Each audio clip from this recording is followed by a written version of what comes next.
Europe 1, il est 6h41. Vous écoutez Mathieu Béliard et votre invité est l'une des 150 membres de la Convention citoyenne pour le climat, Annick Pata. Bonjour Annick Pata. Bonjour. Merci beaucoup d'être en direct avec nous alors que vous avez un week-end chargé en vue puisque c'est la 4e session de travail de la Convention citoyenne pour le climat. Vous m'arrêtez si je me trompe, vous êtes censé vous arrêter en avril au bout de 7 sessions de travail comme celle-ci avec une question, enfin plus qu'une question, vous devez poser des propositions pour réduire les émissions de gaz à effet de serre d'au moins 40% d'ici à 2030. Cette convention citoyenne pour le climat, ça a été une promesse d'Emmanuel Macron à la sortie de la crise des Gilets jaunes, peut-être plus de démocratie, une autre manière d'utiliser la démocratie. Vous avez été tiré au sort, Annick Pata. Oui, effectivement. Racontez-nous d'un mot, on va parler de votre travail dans le détail, mais d'un mot, comment ça s'est passé concrètement? Vous avez reçu un courrier, un appel? Alors moi, c'était un appel. C'est vrai que certains ont reçu un SMS. Alors, moi, j'ai eu la voix solennelle d'une personne de l'équipe du terrain, qui m'a dit il va dans les prochaines semaines se dérouler une convention autour d'une thématique du climat. Souhaitez-vous y participer? Donc, et vous avez dit oui tout de suite? Alors, je me suis dit, là, on donne l'espace d'une prise de parole. Il faut y aller. Voilà, donc je me suis dit, il faut y aller. Et après, effectivement, c'était plutôt sur la partie organisationnelle qui m'a laissé prendre un tout petit temps de Vous habitez où, Annick Pata? Alors, en région parisienne. D'accord, donc encore pour vous, c'est peut-être plus facile de s'organiser que pour d'autres qui viennent de toute la France. Oui, aussi. Bien sûr, il faut pouvoir consacrer 7 week-ends comme ça entre le mois d'octobre et le mois d'avril. On attend vos conclusions avec impatience parce que le président s'y était, ça nous concerne tous, le président s'y était engagé. Vos propositions seront appliquées sous forme de décret, d'une loi ou d'un référendum éventuellement pour le soumettre aux Français si c'est sensible. On va reparler du président de la République ensuite. Comment se passent les réunions de travail, Annick Pata? Vous êtes 150 au Conseil économique, social et environnemental et vous travaillez par petits ateliers, je crois. Alors, donc, ce qu'il faut savoir, c'est qu'effectivement, la convention a débuté depuis le 4 octobre. Cette forme inédite de démocratie participative citoyenne dans l'enceinte du CESE, au Palais Liénin. Alors, on a 3 formats. On travaille dans l'hémicycle à 150 lorsqu'on est regroupé soit en phase d'intervenant ou pour travailler sur des questions beaucoup plus large. Et effectivement, on est ensuite répartis par 5 groupes thématiques. Donc, produire et travailler, dans lequel je suis, se nourrir, se loger, se déplacer et consommer. Donc là, on va travailler dans vous êtes dans le groupe produire et travailler, c'est ça? Effectivement. D'accord. Et ça veut dire quoi? Vous travaillez sur quoi?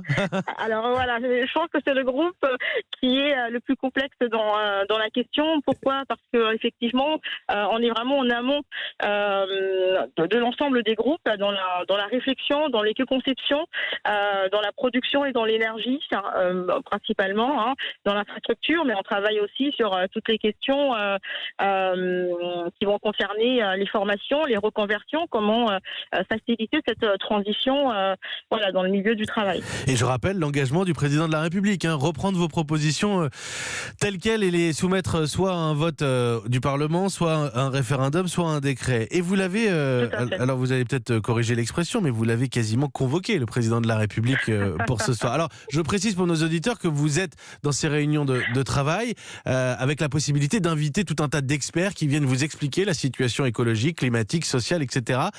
Là, vous avez choisi d'inviter Emmanuel Macron. Alors, c'est vrai que sur les 3 premières sessions, on a rencontré plusieurs experts. Donc, des experts sur le spectre économique, social, sur le spectre, au niveau des entreprises, au niveau des syndicats. Donc, c'est vrai que ça nous a donné de la matière. Si vous voulez, pour le président, c'est l'une de nos citoyennes qui, de manière très spontanée, dans une allocution au 150, a dit effectivement, il serait intéressant que Monsieur le Président puisse venir nous rencontrer, puisque c'est aussi de son initiative finalement, et il a répondu de manière tout aussi spontanée. Donc, mais alors, parce que moi je m'interrogeais, je voyais par exemple la dépêche AFP disait Macron sur le grill, d'autres disent qu'il est attendu de pied ferme. Vous avez un problème avec le président? Pardon, pas un problème. Vous avez des doutes sur sa volonté? Alors, pas tant qu'il est attendu de pied ferme. Pour moi, donc là je parle... Parlez pour De vous, ma Annick part, Pata. oui, voilà, vous avez été tiré au exactement, sort, de vous ma êtes part. légitime. Alors, ce qu'il faut savoir, c'est que la force de la Convention, c'est qu'il n'y a pas d'étiquette politique. Et ça nous donne justement cette liberté de dire on va consulter finalement tout acteur qui nous semble important dans ces enjeux environnementaux ou climatiques. Mais ce qu'il ne faut pas oublier, c'est que ça reste quand même une lettre de mandat politique, parce que nous sommes finalement mandatés par le gouvernement pour répondre à cette question que vous avez soulevée au postulat. Comment réduire de 40% l'effet des émissions de gaz à effet de serre d'ici 2030. Donc il faut comprendre qu'on est quand même face à un gouvernement qui a dit « j'ai entendu et on veut mettre en place quelque chose ». Et voilà, c'est louable sur ce prisme-là. Et pour moi, c'est une suite logique que le président puisse venir... Annick Pata, c'est une suite logique, vous avez tout à fait raison, et ça c'est la volonté qui a été affichée. Néanmoins, il y a des voix qui s'élèvent un petit peu sur ce qu'on pourrait faire. Est-ce que c'est gadget, cette Convention citoyenne pour le climat, ou est-ce que c'est une véritable innovation démocratique? Vous avez, parce que lui il l'a présenté comme une priorité pour la nouvelle année, que la question écologique. Vous avez des doutes sur l'engagement écolo d'Emmanuel Macron? Alors, la Convention n'est pas là pour faire le bilan du président. La Convention est là aujourd'hui pour, déjà, faire prendre conscience à la population qu'il y a cette urgence climatique, mais au-delà du climat, j'ai envie d'élargir sur l'environnement. Donc, il faut déjà prendre cette conscience-là à l'échelle locale comme à l'échelle nationale. Donc, Monsieur le Président s'est engagé, et là aujourd'hui effectivement c'est lui dire est-ce que cet engagement-là sera pris en décision. Voilà, il ne faut pas simplement que ce soit Est-ce qu'il y aura du concret derrière? Effectivement. Donc maintenant, suite à nos propositions, qu'elles soient structurantes ou suffisamment structurantes, on espère.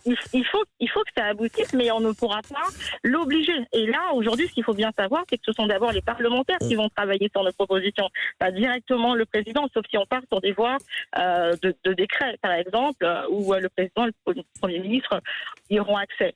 Mais c'est vrai qu'au départ, j'ai envie de dire qu'il y avait deux écoles. Il y a les sceptiques qui disent dès le départ, ça va pas donner grand-chose, ça ne sert à rien cette convention. On a eu, ces critiques-là de départ, et on a eu la deuxième école qui se sont dit, non, il faut. Et vous êtes vigilant. Et vous êtes vigilant. Non, mais écoutez, Annick Pata, moi je suis ravi de faire un point d'étape parce qu'on est à mi-chemin. Il y a 7 sessions et c'est le début de la 4e aujourd'hui. On est à mi-chemin, les conclusions en avril. On est tous très curieux de ce qui peut se passer dans vos réunions et de ce que vous allez apporter comme conclusion. Je propose qu'on se rappelle, Annick Pata, si vous êtes d'accord. Mais bien sûr. On se rappellera sur d'autres sessions. Moi, j'ai envie de suivre. Sûr. Et puis en plus, vous en parlez très bien, au-delà de la question écologique, de cette question d'innovation démocratique qu'est la Convention citoyenne pour le climat. On va voir ce que ça va donner. Et je vous remercie d'avoir répondu en direct à nos questions ce matin, alors que vous vous apprêtez à démarrer une nouvelle session de travail tout le week-end. 6h49.